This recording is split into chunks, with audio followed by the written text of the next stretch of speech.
नमस्कार, न्यूज 18 मध्य प्रदेश छत्तीसगढ़ देख रहे हैं आप। कोरोना पर बात डॉक्टर के साथ। आज हम इस प्रोग्राम में बात करेंगे इन मुश्किल भरे हालातों में अगर शुगर लेवल बढ़ जाए तो क्या करें, पोस्ट कोविड कैसे करें शुगर कंट्रोल, और कोविड वैक्सीन लेने से पहले कितना होना चाहिए शुगर लेवल। ऐसे ही कई सवालों के जवाब के लिए आज हम बात करेंगे विशेषज्ञ डॉक्टर से। दरअसल उससे पहले आपको यह भी बता दें कि कोरोना संक्रमण और शुगर का बड़ा ही नजदीकी संबंध इस काल में नजर आया है। यानी कि बहुत सारे ऐसे पेशेंट जिन्हें पहले से शुगर था तो उनकी सीवेरिटी कहीं ज्यादा बढ़ गई, और बहुत सारे ऐसे मरीज भी हैं कोरोना के जो रिकवर हो गए लेकिन बाद में उन्हें शुगर हो गया।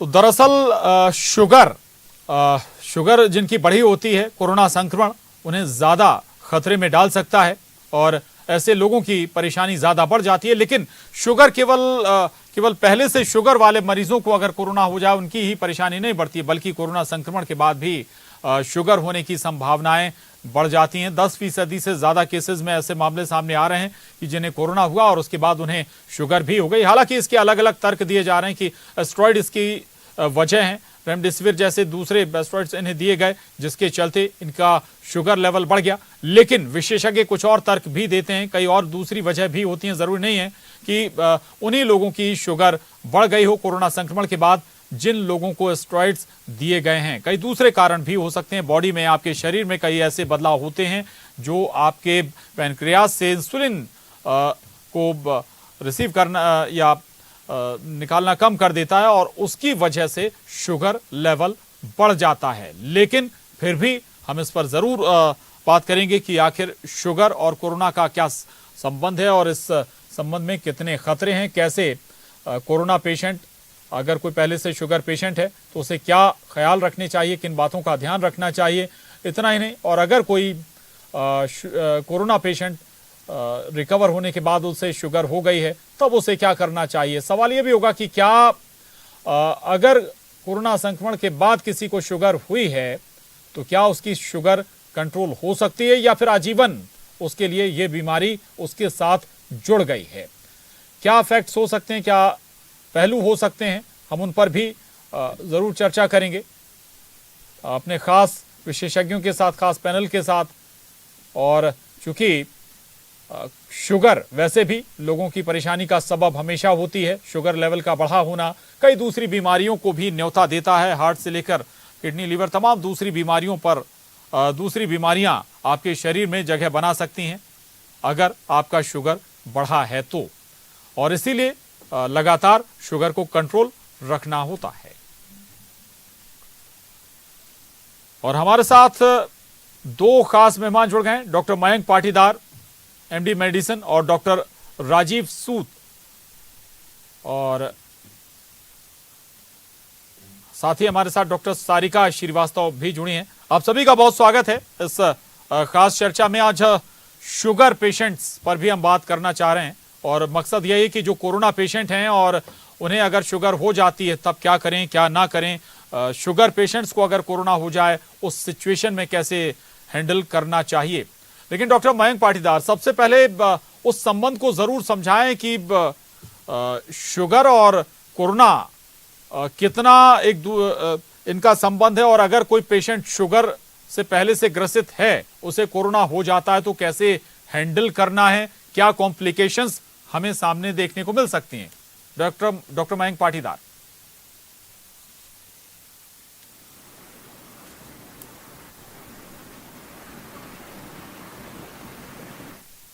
जो क्वेश्चन है कि शुगर से जो पेशेंट पहले से पीड़ित हैं या शुगर कोरोना होने के बाद में शुगर हुआ है, तो ये दोनों ही चीज़ प्रॉब्लमेटिक होती है और इसको हमको पेशेंट को शुगर मेंटेन करना इस कंडीशन में बहुत ही अति आवश्यक होता है। शुरुआती दौर में जब हम शुगर का लेवल नियंत्रित होता भी है या नहीं भी होता है, लेकिन जब हम कोरोना कोविड पेशेंट्स को ट्रीटमेंट देते हैं, जो ड्रग्स देते हैं, उससे शुगर का लेवल काफ़ी इंक्रीज होता है। तो ये हमें मल्टी ऑर्गन फेलियर की तरफ ले जाता है और हमारा जो इन्फ्लेमेटरी रिस्पांस है वो काफ़ी इंक्रीज हो जाता है। तो शुगर कंट्रोल रखना इसी समय हमारे लिए बड़ी प्रॉब्लमेटिक थिंग होती है। तो जो पेशेंट पहले से शुगर ग्रसित हैं, यदि उनका शुगर लेवल कंट्रोल है तो काफ़ी अच्छी स्थिति हो पाती है। और जो पेशेंट बाद में शुगर से ग्रसित होते हैं यदि कोविड पीरियड में, तो उनको बाद में यदि शुगर का लेवल यदि बढ़ता है तो उनको हमें काफ़ी मेडिकेशंस की आवश्यकता होती है। लेकिन यदि हम सब चीज़ों को कंट्रोल में करें, शुगर का लेवल कंट्रोल करें, तो हम इन्फेक्शंस को काफ़ी कंट्रोल कर पाते हैं। तो शुगर से ही जो स्ट्रेस जब बॉडी आईसीयू में जाती है, जो हम लोग पेशेंट आईसीयू में जाता है, तो that produce stress and steroid, those are the condition that increase the blood sugar level and the condition is the worsening. तो और जो अभी नई जो डिसीज सामने आई है, that is mucormycosis, fungal infection के रिस्क डायबिटिक पेशेंट में काफी बढ़ रही है। तो शुगर कंट्रोल रखना कहीं ना कहीं हमारे लिए सबसे बड़ी एक चुनौती हो गई है। तो पहले से ही पेशेंट प्रिपेयर रहें, जो पेशेंट डायबिटिक हैं अपनी नियमित मेडिसिन लें, नियमित व्यायाम करें, ताकि हम लोग उस लेवल को कंट्रोल रखें, ताकि अस्पताल में आने के बाद हम लोगों को उन परेशानियों का सामना नहीं करना पड़े। जी बिल्कुल, ये बहुत महत्वपूर्ण है। डॉक्टर राजीव सूद, कोरोना संक्रमण में शुगर लेवल कैसे बढ़ जाता है, क्या कारण होते हैं, ये भी जरा समझाएं। चूंकि ये भी कहा गया कि स्टेरॉइड्स इसकी वजह हैं, या फिर हाई जो एंटीबायोटिक हैं वो भी इसके पीछे कारण होते हैं क्या, डॉक्टर राजीव? इसकी आपका जो एक ऑब्जर्वेशन है या जो रिपोर्टिंग हो रही है, शुगर तो डेफिनेटली एक बहुत बड़ा इशू है कोरोना के साथ, और ये बहुत इंपॉर्टेंट कोमॉर्बिडिटी। आपको ये बता दें कि जो एडमिशंस हैं वो शुगर पेशेंट्स की कोरोना के अंदर 6 टाइम्स बढ़ गई हैं, और डेथ्स जो हैं वो अगर साथ में कार्डियक लंग की या शुगर की प्रॉब्लम है तो 12 गुना डेथ हो रही है। तो इसलिए ये तो इम्पोर्टेंट हो ही गया है। अब इसमें ये मानना कि ये कि शुगर एक बहुत बड़ा फैक्टर कैसे बन गया, आपको ये बता दें बच्चों के हॉस्पिटल्स में भी ये देखा गया। टाइप 2 डायबिटीज की तो बाद में बात करेंगे, जो एक्वायर्ड डायबिटीज है, पर जो टाइप 1 है उसके पेशेंट्स भी, उसके बच्चे भी ज्यादा डायग्नोज हुए हैं पिछले 5 साल के अंदर। अब ये अवेयरनेस ज्यादा है या उसका कोई रीजन है, वो अलग बात है। उसके बाद जब आप एडल्ट में आते हैं तो शुगर जो है वो हमारे शरीर में एक मेटाबॉलिक सिंड्रोम का पार्ट है, जिसके अंदर ओबेसिटी भी आ जाता है। और हमारे शरीर के अंदर जो ओबेसिटी है ये एक इन्फ्लामेटरी डिजीज है, इसमें लो क्रोनिक इन्फ्लामेटरी डिजीज है, और ये मानव इसमें साइटोकाइंस का रोल है, और आपके कोरोना में भी साइटोकाइन स्ट्रोम आता है, और ये जो है काफी बढ़ जाता है जब शुगर होती है पेशेंट को। और इसलिए आप स्टेरॉइड दें या नहीं दें, आपको शुगर होने के चांसेस और उसके बाद परसिस्ट करने के चांसेस और मैनेजमेंट गड़बड़ा जाने के चांसेस बढ़ जाते हैं।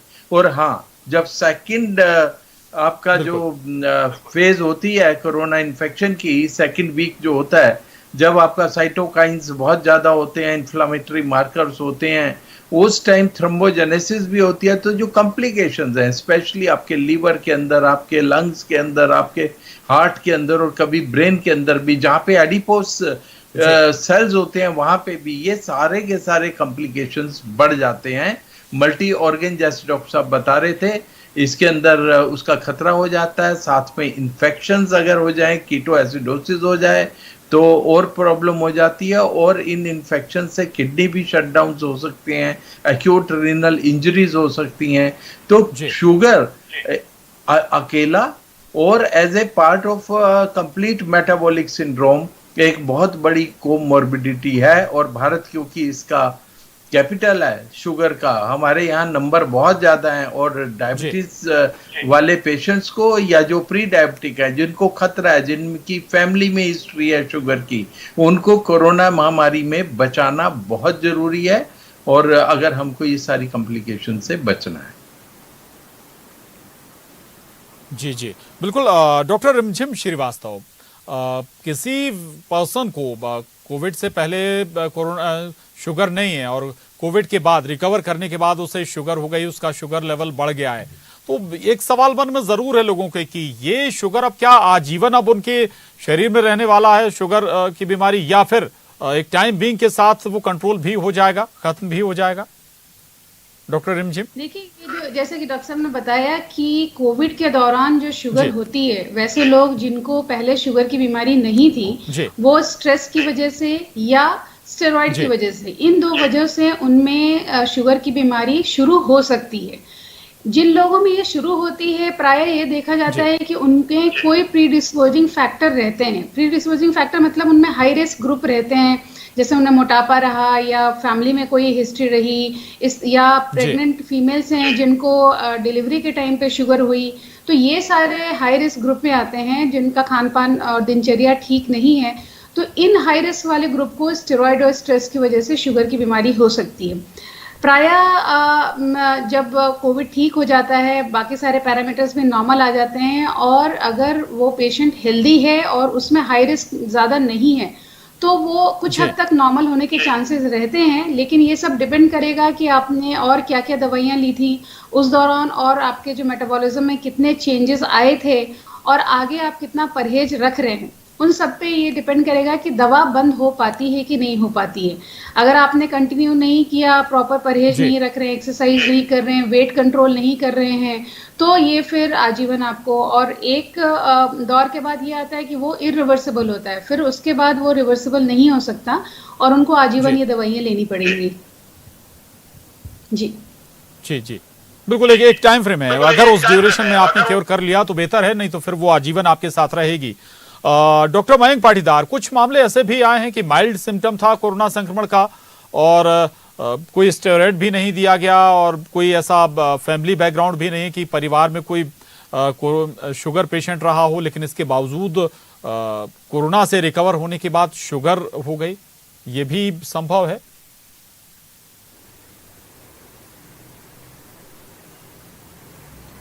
यस सर, ये संभव है। हमने काफ़ी सारे पेशेंट्स देखे हैं जिनको शुरुआत में शुगर नहीं थी, लेकिन जब आफ्टर एडमिशन जब हमने उनको इंजेक्शंस दिए, बॉडी स्ट्रेस में गई, हमने स्टेरॉइड दिया और उसके स्टेरॉइड के बाद blood sugar definitely second third day बढ़ने लगता है।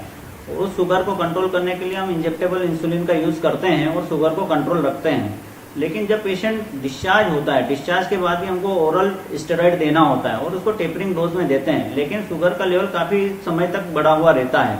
इट इज़ पॉसिबल कि पहले से शुगर नहीं था और बाद में शुगर का लेवल बढ़ा, तो ये ऐसा नहीं कह सकते कि हमको पहले से शुगर नहीं थी। तो बॉडी स्ट्रेस में आने के बाद ड्रग इंड्यूस हाइपरग्लाइसीमिया होता है, लेकिन ये सही हो जाता है, इसको टेम्परेरी पीरियड का होता है। यदि हम बाद में नियमित भोजन करेंगे, नियमित प्राणायाम करेंगे, नियमित एक्सरसाइज करेंगे और हमारी डाइटरी एक्टिविटी को हम प्रॉपर बना के रखेंगे, तो धीरे धीरे ये लेवल, काफी पेशेंट जो हमने डायबिटिक डायग्नोज हुए थे आफ्टर एडमिशन, अब बाद में जब डिस्चार्ज हुए, जब फॉलोअप में आते हैं तो धीरे धीरे वो नॉन डायबिटिक हो गए। तो जनता को इससे कतई भी घबराना नहीं है कि हम एक बार शुगर हो गई तब जीवन भर रहेगी, लेकिन यदि हमने हमारी लाइफस्टाइल को मॉडिफिकेशन नहीं करा तो भविष्य हमको और शुगर बढ़ने के चांसेस होंगे और नए इन्फेक्शंस लगने की संभावना होगी। तो प्रेजेंट सिनेरियो में जो बीमारी उभर के आई है डायबिटीज, वो एक प्रॉब्लमेटिक थिंग हो गई है हर एक पेशेंट्स के लिए, हर एक डॉक्टर के लिए।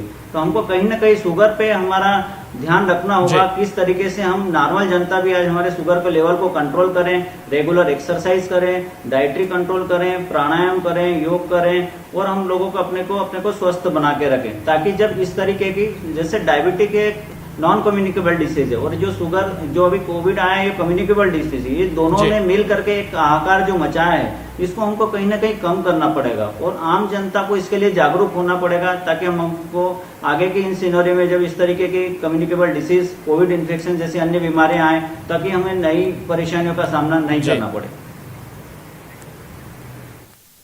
जी, महत्वपूर्ण बात आपने कही है। डॉक्टर राजीव सूद, पोस्ट कोविड केयर कितना जरूरी है, कुछ बातें डॉक्टर मयंक भी बता रहे हैं, मैं कुछ और इसमें भी ऐड करना चाहूंगा, कुछ और आप ऐड भी करना चाहें वो भी बताएं। एक ये बात भी कही जाती है कि अगर आप कोरोना से संक्रमित हुए हैं और आप डायबिटिक पेशेंट हैं, रिकवर हो गए हैं, तब भी आपने आधी जंग ही जीती है, आधी जंग अभी आपकी बाकी है। डॉक्टर राजीव, कोरोना का जो बीमारी है, जो वायरस है, ये हमारी इम्यूनिटी के साथ खेलता है और हमारे, जैसे मैंने आपको पहले बताया, हमारी जो डायबिटीज है ये भी एक लो ग्रेड, अगर स्पेशली ओबेसिटी के साथ है, ओबेसिटी होती भी उसकी वजह से है कि low grade inflammatory chronic disease हो जाती है और ये जो साइटोकाइंस का रोल है ये इम्पोर्टेंट हो जाता है। ये भी देखा गया है कि जो मार्कर्स हैं वो हाई होते हैं, पर आपने अगर सिंपल ओबेसिटी में भी अगर आपने सैलिसिलेट वगैरह दवाइयाँ दी हुई हैं, एंटी इन्फ्लामेटरी स्टेरॉइड नहीं भी दिए तो उसमें कम हो जाता है। तो ये सब चीजें देखते हुए जो इसमें हमने एक्सपीरियंस किया है पिछले 1 साल या 1.5 साल में, उसमें जो इससे जो डैमेज होती है, जो ऑटोइम्यून सिस्टम की डैमेज होती है, उसमें एडल्ट ऑनसेट डायबिटीज भी हो सकती है। हमारे पेंक्रियास के सेल्स भी, बीटा सेल्स जो इंसुलिन बनाते हैं, वो भी डैमेज हो सकते हैं और ये परमानेंट डैमेज होती है। और इसलिए हमारे जिनको ऑलरेडी कुछ डायबिटीज की दवाइयां दी जा रही हैं, उनकी डोजेस को दोबारा एडजस्ट करना पड़ सकता है। हमारा जो मेटाबॉलिक सिंड्रोम है, हमारा इंसुलिन रेजिस्टेंस बढ़ जाता है और इंसुलिन रेजिस्टेंस बढ़ता है इन्फ्लामेटरी प्रोसेस से, और उसी में डायबिटीज में जब इन्फ्लामेटरी प्रोसेस से हमारा इंसुलिन काम करना बंद कर देती है तो हमारे को दवाइयाँ सारी इरेगुलर हो जाती हैं, हमको बदलना पड़ता है या इंसुलिन लेनी पड़ती है। और इन सब के बाद हमारे सारे सिस्टम जो दूसरी प्रोसेस हो रही है, थ्रोम्बोजेनिक इफेक्ट हो रहा है, जो हमारे छोटे छोटे क्लॉट्स बनना शुरू हो जाते हैं, ये सब मिला के हमारे सारे ऑर्गन्स डैमेज होते हैं पोस्ट कोविड। और इसके अंदर आजकल एक और चीज है जो डायबिटिक कीटोएसिडोसिस होती है, डायबिटीज होती है, स्टेरॉइड्स की हिस्ट्री होती है, उसमें हमारी बॉडी उन फंगस को इनवाइट कर लेती है जो हमारे एटमॉस्फेयर में नॉर्मली होते हैं। वो हमारे को हार्म नहीं करते, पर हमारी बॉडी को वो ऐसा कर देते हैं कि black fungus, white fungus, yellow fungus जो हम बातें कर रहे हैं, हमारी जो व्हाइट फंगस है जो शरीर पे होती है, वो कैंडिडियासिस होती है, वो इन्वेसिव हो जाती है, वो हमारे अंदर जाके डेंजरस हो जाती है इंटैक्ट स्किन में। और जो ब्लैक फंगस है, म्यूकरमाइकोसिस जो आइडेंटिफाई हुई है, वो भी आपने देखा है कि अब जैसे जैसे स्टेरॉइड्स का यूज डायबिटीज की लोगों में ज्यादा जो हुआ है ये कोविड, उन सब से ब्लैक फंगस जो है उसके अटैक बढ़ गए और हमारी जो दवाई की रिक्वायरमेंट है वो बढ़ गई। और दूसरी बात है, जब भी इन्फ्लामेशन होती है बॉडी में तो हमारा जो शुगर है वो डिरेंज होती है, कोई भी हो, चाहे हमारे कोई पैर में चोट हो, कहीं पस पड़ जाए, कहीं इन्फेक्शन हो जाए, फीवर हो जाए, तो ये कोरोना जो है ये भी एक इन्फ्लामेटरी डिजीज है और ये हमारे शरीर के अंदर जो रिक्वायरमेंट्स है उसको बढ़ा देता है। और जो अगर कोई मोटापा भी है साथ में शुगर के, तो उसमें जो न्यूट्रिएंट्स हैं उनका बहुत रोल हो जाता है और ज़्यादा अवेलेबिलिटी जो फैट की और या शुगर की होती है उससे भी इन्फ्लामेशन बढ़ जाता है और फिर इन्फ्लामेशन से शुगर बढ़ती है, शुगर से इन्फ्लामेशन बनता है। अल्टीमेटली हम ये देखेंगे कि हमारा हार्ट रिस्क पे है, पैंक्रियास तो आई, लिवर और हमारे लंग्स भी रिस्क पे हैं और इस तरह से मल्टी ऑर्गन्स पे, पूरे शरीर पे इसका असर पड़ता है और इसका खराब असर पड़ता है। और एक महामारी के अंदर जो दूसरी मल्टी ऑर्गन फेल्यूर जैसे मामले भी सामने आए। बहुत महत्वपूर्ण बात आप कर रहे हैं डॉक्टर राजीव। डॉक्टर रिमझिम श्रीवास्तव, लीवर रोग विशेषज्ञ हैं। डॉक्टर रिमझिम, मैं आपसे इस लिहाज से भी समझना चाहूंगा कि कोरोना संक्रमण और उस पर शुगर, तो क्या ये हमारे लीवर को भी अफेक्टेड करता है? लीवर पे बहुत कुछ चीजें डिपेंड करती हैं, लीवर, किडनी पर, इन्हें भी जोड़कर समझाएं डॉक्टर रिमझिम। बिल्कुल, जिस तरह से कोरोना पूरे शरीर पे प्रभाव डालता है तो लिवर को भी ये अफेक्ट करता है और लिवर में भी चेंजेस आते हैं, लेकिन अभी तक के जितने रिपोर्ट्स आए उसमें मेजर चेंजेस नहीं देखने के लिए मिले हैं। जो बच्चों में देखा जाता है MIS-C जिसे कहते हैं, मल्टी सिस्टम इन्फ्लेमेटरी सिंड्रोम, बच्चों में C फॉर चिल्ड्रन रहता है, तो ये मोस्टली हार्ट, किडनी, लंग्स, इन सबको ही अफेक्ट कर रहा है। लिवर पे थोड़ा बहुत प्रभाव आता है, अगर आप लिवर के टेस्ट कराएंगे तो उसके जो एंजाइम्स रहते हैं वो थोड़े बढ़े हुए रहते हैं, पर मेजर इफेक्ट तो लिवर पे अभी नहीं आता है। हाँ, कई बच्चे ऐसे हैं, कई बड़े भी ऐसे हैं जिनको सिर्फ पीलिया हुआ, कोविड हुआ, अगर और किसी का लीवर पहले से अफेक्टेड हो, कमजोर हो, फैटी लीवर की समस्या हो या फिर लीवर में किसी दूसरे तरह की परेशानी हो, उन हालातों में डॉक्टर रिमझिम क्या होगा? जिन जिन बच्चों को पहले से प्रॉब्लम है, लिवर की बीमारी हो या साथ में कोई भी अन्य कोई क्रोनिक बीमारी हो, किडनी की बीमारी हो, हार्ट की बीमारी हो, इन सब में कोविड जो है वो गंभीर रूप लेने के चांसेस बहुत ज्यादा रहते हैं। तो इन सब बच्चों में हमें बहुत ज्यादा सावधानी बरतनी है और अगर माइल्ड सिम्टम्स भी आ रहे हैं तो इन बच्चों को एडमिट करना जरूरी है ताकि प्रॉपर ऑब्जर्वेशन रहे और जैसे ही कोई खतरे की घंटी हो तो तुरंत उसका उपचार हो जाए। तो ये बात तो सही है कि कोई भी कोमॉर्बिडिटी हो, चाहे वो लिवर की हो, लंग की हो, किडनी की हो, उनमें कोरोना गंभीर रूप लेने की ज्यादा संभावना है और आगे भी ट्रीटमेंट में कॉम्प्लिकेशन आने के चांसेस रहते हैं। लेकिन अगर हम मुख्य तौर पे ये देखें कि जैसे लोग रेस्पिरेटरी सांस फूलती है या कार्डाइटिस होती है, इन्फेक्शन होता है हार्ट में, इस तरह से प्रेजेंट करते हैं, तो लिवर की बीमारी या पैनक्रियास की बीमारी से प्रेजेंट करने वाले लोग बहुत कम हैं। हाँ, कुछ तादाद है जिनको सिर्फ पीलिया होता है, लेकिन ज्यादातर केसेस में अगर उनको कुछ और प्रॉब्लम नहीं है तो वो ठीक भी हो जाता है। ठीक, महत्वपूर्ण बात है। डॉक्टर मयंक, अब इस पूरे डिस्कशन के बाद एक निष्कर्ष ऐसा लगता है कि हमें जरूर इस पर पहुंचना चाहिए कि कोई भी कोविड पेशेंट है, भले ही वो घर में रहा हो, क्वारंटाइन रहा हो, माइल्ड सिम्टम रहे हो, ऑक्सीजन की जरूरत ना पड़ी हो, स्टेरॉइड की भी जरूरत ना पड़ी हो, लेकिन कोविड से ठीक होने के बाद शुगर जरूर जांच करानी चाहिए। डॉक्टर मयंक,